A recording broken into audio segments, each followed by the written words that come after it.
Our gospel reading tonight is a more challenging parable, and sometimes preachers don't really want to preach on it, and they wish that there was a guest preacher that's going to speak about it, because it really doesn't seem to make a lot of sense on its outset, and that is the Lord kind of affirming dishonesty, the dishonesty of the man. But I think we have to really look at it and see how he really was not dishonest necessarily. You see, at that time, whether it was with the olive oil or the wheat, or whether it was money, whatever it was for that was owed to his boss, to the landowner, this man would have been able to take a commission from that. So maybe it was only 50 bottles of olive oil that were owed, and he had said it was 100 because he was going to make 50 on that. Or from the wheat, there was an extra 20 that was tacked onto it because that was his commission. So really, he was just discounting his commission. He wasn't cheating the landowner. But what's always important to remember about parables is they do not talk about us, they talk about God. And they're opportunities to learn about God, not necessarily to learn more about ourselves. They can speak about our relationship, though, with God. Specifically, in this particular parable, it is a story of accountability. It is the story that we are accountable to God, and God's going to hold us basically accountable for our actions, for what we have done, or as we say in our Confiteor at the beginning of Mass, what we have failed to do.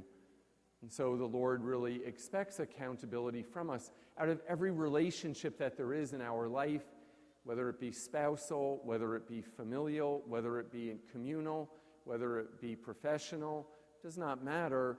It is the one with God that is most important, and that is a priority for ourselves. The second point of this particular parable is that God is very forgiving. We heard that last week in the story, the parable of the prodigal son, the lost coin, and the lost sheep. That there is an incredible forgiveness that comes from God. So accountability and forgiveness. That there's really mercy, something that the Holy Father very much is speaking about these days in his interviews and in his own words. Please don't read only the headline of certain things these days. Go a little further and make sure you read the interview, because what he's saying is really not a lot different than what we've ever said, but he's saying it in terms that's getting the world to listen. That's just a little aside there about Pope Francis.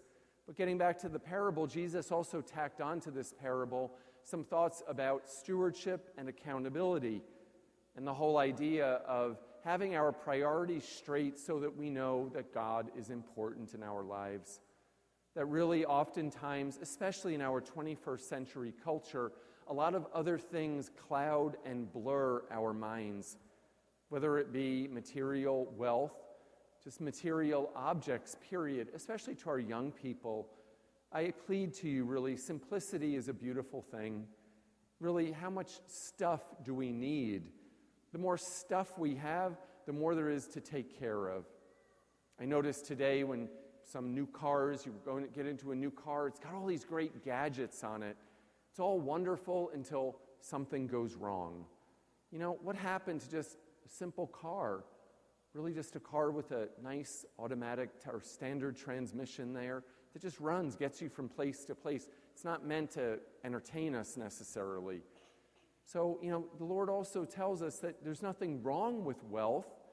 And I think sometimes we have to remember that also, that he's not scolding people that have money. He never does that. But he says, have a good relationship with it. Don't let it get more important than your relationship with God.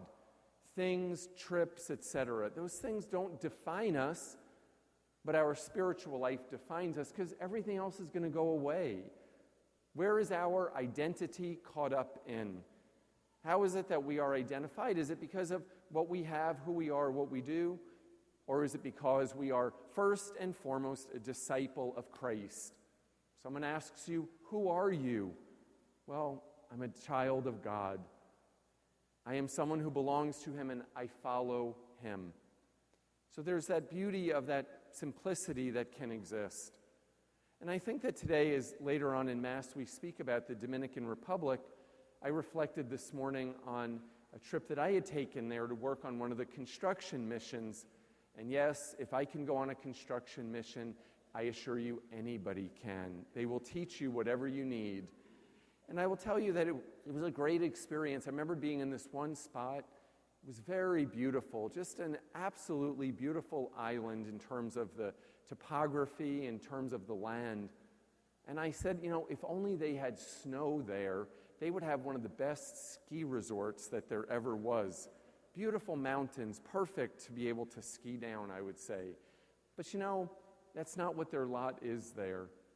That's not what was meant to be for the people there. But in this very beautiful spot there up in the mountains, I remember this one day seeing these elderly gentlemen just sitting there on rocking chairs. They'd spent their lives in this town, watching planes go up in the air, going somewhere. They probably had never been on a plane, probably never been down the mountain very often or into the city of Santo Domingo. But what they did know was contentment and peace. And they maybe did not have much, and they probably were looking at those same mountains day after day after day. But they had a joy of life that sometimes we lose because there's too many other complications. And so really when it comes down to this gospel, we cannot serve two masters. And you know what? I don't know why you'd want to serve money anyway, because money is not a good master. It is rather a good servant. It serves us to be able to do what we need to do in life, but it's not a good master to be beholden to, because it can go away pretty quick. But rather is what we are looking for is a sense of peace and a sense of an eternal life with an accountability to God. Well, if that's what we are looking for, well, then I think we know which master we are called to serve.